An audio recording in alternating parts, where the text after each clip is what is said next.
In 1985, General Motors signed a $100 million contract with 2 airlines just to move car doors across an ocean. Not finished cars, not even engines, half-built bodies flown from Italy to Michigan every week for 7 years straight. People inside GM called it the air bridge. Employees on the assembly line called it the longest production line in the world, nearly 7,000 miles from start to finish. And by the time it was over, the car at the center of all that flying steel had lost the company money on almost every single unit it built. So why would America's most storied luxury brand ship half a car across the Atlantic instead of just building the whole thing at home? Why did GM's own designers, 3,000 of them on staff in Detroit, watch the company hand this project to a workshop in Italy instead? And why does a car built to beat the Mercedes-Benz SL still get called, by the people who remember it, one of the biggest embarrassments in Cadillac's history? This is the story of the Cadillac Allanté, the car that got its own private airline. Rewind to the early 1980s. Cadillac still carries weight in America. It's the car people mean when they say somebody made it. But in the luxury market that actually matters, the export market, the one built on badge prestige and precision engineering, Cadillac is getting quietly humiliated. Mercedes-Benz owns the 2-seat luxury roadster segment with the 560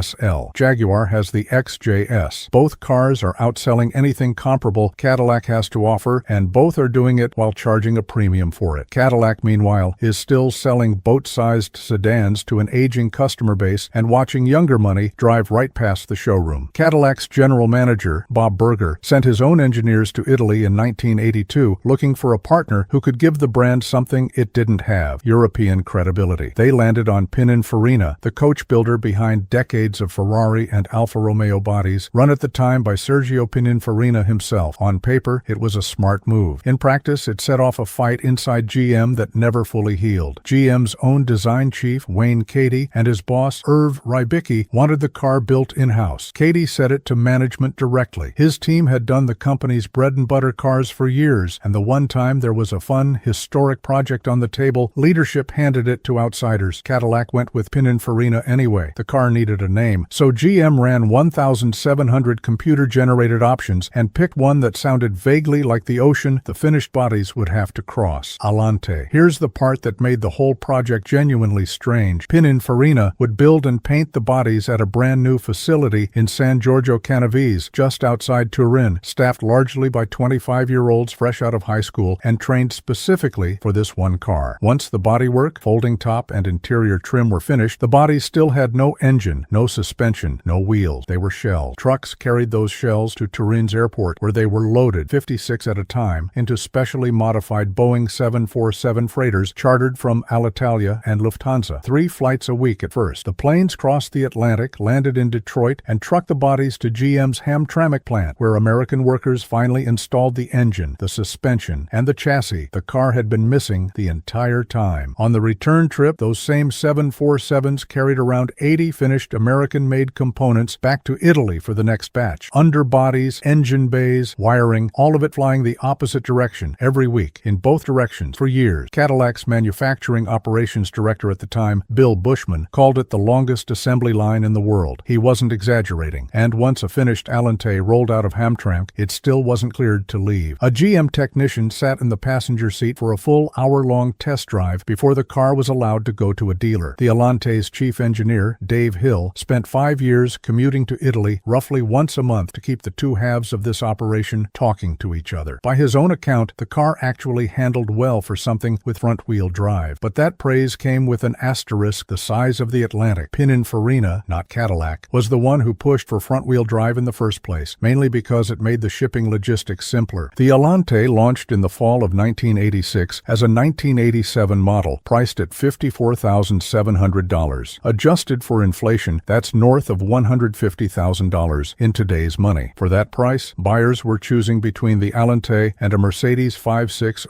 SL running about $58,000 or a Jaguar XJS. Cadillac wasn't just entering that fight, it was pricing itself directly into it. Then buyers popped the hood. The Allante's 4.1-liter V8 made 170 horsepower. 0 to 60 came in a leisurely 9.8 seconds, routed through a 4-speed automatic. The Mercedes it was built to beat wasn't dramatically quicker, but it had a decade of reputation behind it, and reputation matters when you're asking someone to spend $6 six figures on 2 seats and a folding roof. Worse, Cadillac offered the Allante with exactly one factory option, a $2,850 cellular phone. No performance package, no way to spend your way into more power, just the phone. Reviewers picked up on it immediately. The car got tagged with a reputation it never shook. All show, no go. A gorgeous Italian-built body wrapped around a drivetrain that couldn't back up the price tag. Pininfarina actually saw one of the Allante's biggest problems coming before the car ever reached a dealer lot. Ahead of the launch, engineers in Italy realized the folding soft top leaked and squeaked, and they wanted to delay the release to fix it properly. Cadillac said no. The launch date had already been locked in, and GM wasn't willing to move it. So the Allante went on sale with the exact flaw its own bodybuilder had flagged and asked to fix. That set the tone for the car's whole run. Convertibles are already prone to what engineers call cowl shake, a flex in the chassis that happens when you remove the rigid roof holding the body together. It shows up as a shudder through the dashboard and steering column over anything but smooth pavement. On most cars, extra bracing solves it. On the Allante, a car engineered as two halves built on opposite sides of an ocean and married together at the very end of the process, that shake never fully went away. Owners were still feeling it in the final model year, 6 years after launch. Cadillac planned to build 6,000 Allantes for 1987. They built 3,363. By the end of July that year, dealers had roughly 1,400 in customer hands and a 179-day supply sitting on lots, about 3 times what a healthy inventory should look like. An industry analyst covering GM at the time put it plainly: the car simply didn't offer anything unique enough to justify the price. By November, Automotive News handed the Allante its Flop of the Year title and didn't have much competition for the award. GM took the top 2 spots that year. The Allante came in first, and the company's overall performance came in second. Cadillac spent the next several years trying to fix what the car should have had from day one. 1989 brought a larger 4.5-liter V8 with 200 horsepower, giving the Allante bragging rights for the most torque of any front-wheel drive car on sale. 1990 made it the first front-wheel drive car with standard traction control. Real engineering, genuinely ahead of its time in places. None of it moved the needle on the car's reputation, and Cadillac kept quietly cutting the price mid-year, almost every year, just to clear unsold inventory that had built up since the sticker price increase a few months earlier. The fix that should have shipped on day one finally arrived in 1993, the Allante's last year on sale. Cadillac dropped in the new Northstar 5.8, a 4.6-liter engine making 295 horsepower, good for 0 to 60 in 6.3 seconds, and a top speed of 150 miles an hour. This was, on paper, the car it always should have been. Fast enough to actually embarrass the Mercedes it had been built to chase. It sold better than any year before it, 4,670 units, a genuine high point, and it still couldn't save the car. Cowl shake was still there, even on the Northstar cars. Cadillac had spent 7 years and roughly $100 million on air freight alone, chasing a competitor that never once looked over its shoulder. And by the time the engineering finally caught up to the price tag, the decision to end production had already been made. The last Allante rolled off the line on July 16, 1993. Total production across all 7 years, 21,430 cars, built at a pace closer to half of what Cadillac had originally planned for a single year. It's widely accepted among people who've studied the program that Cadillac lost money on nearly every Allante it built, not in some abstract opportunity cost sense. Actual, literal losses, unit by unit, for the better part of a decade. Cadillac never tried anything like the Allante again. The lesson the company took from it wasn't engineer harder. It was, don't build a car around a business model this fragile. Every Cadillac that came after leaned back toward doing things at home, under one roof, without a fleet of chartered 747s keeping the whole operation alive. But that's what makes the Allante worth remembering. It wasn't killed by one bad decision. It was built on a stack of them: an underpowered launch engine, a roof nobody fixed in time, a chassis flex that outlived 6 years of updates, and a shipping plan so expensive it guaranteed the company would lose money before a single customer ever signed anything. And somewhere in the middle of all that, GM's engineers still managed to build the first front-wheel drive car in America with standard traction control, years before anyone else thought to try. If you've ever seen one of these sitting quietly in a classic car lot half forgotten between the Corvettes and the Sevilles, now you know what it actually took to get it there.